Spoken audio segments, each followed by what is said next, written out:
Na Davis Cupu nedavno održanom u Beogradu, vi ste ugostili 100 dece sa Kosova. Vaš otac vrlo često ističe svoje poreklo sa Kosova. Jeste vi odlazili tamo? Jesam.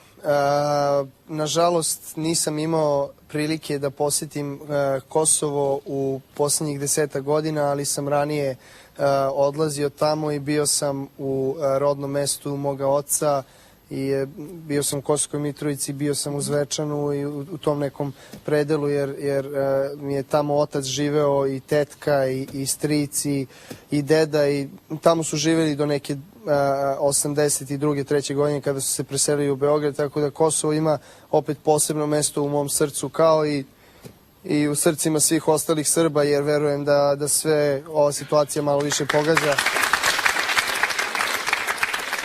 I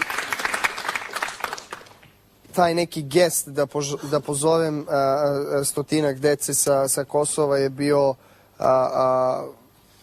način da, na neki način da ja doprinesem razvoju i tako da kažem edukaciji te dece, sportskoj edukaciji i hteo sam jednostavno njima da omogućim da uživaju u tom sportskom ambijentu i jako mi je drago što su se oni vratili kući sa pozitivnim utiscima.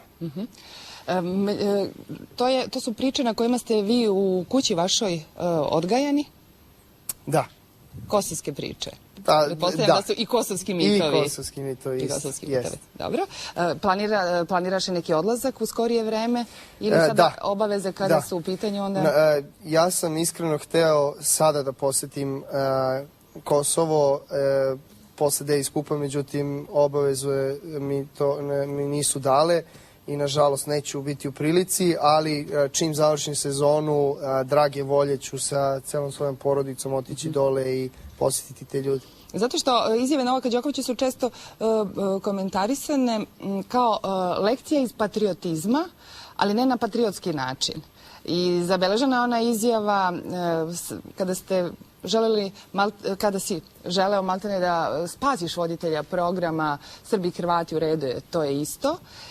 To je imalo posebnog odjeka u hrvatskoj štampi, da gotovo da su počeli da navijaju za Novaka Đokovića. Jeste. Pa opet ta priča je, kažem, mač sa dve oštrice i ima svoju negativnu i svoju pozitivnu stranu.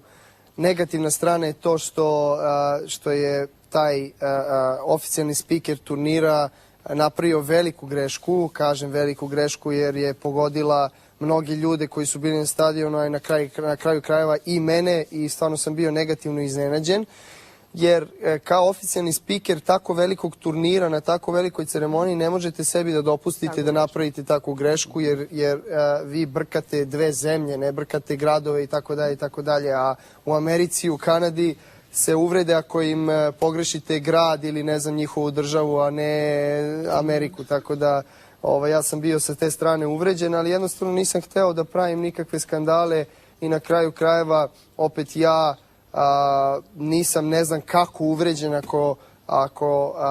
ako nešto kažu vezano za mene o Hrvatima i tako dalje, jer stvarno Hrvate i Srbe gledam kao faktički isti narod. Živeli smo pre 20 godina zajedno, sada smo rastavljeni nažalost zbog tih nekih političkih nesporazuma i ratova. Ja ne vidim uopšte razliku jer meni su ti profesionalni teniseri iz Hrvatske, Ančić i Ljubičić, svi ostali jako dobri prijatelji, čak i najbolji prijatelji, tako da ja uopšte ne pravim razliku što se toga tiče.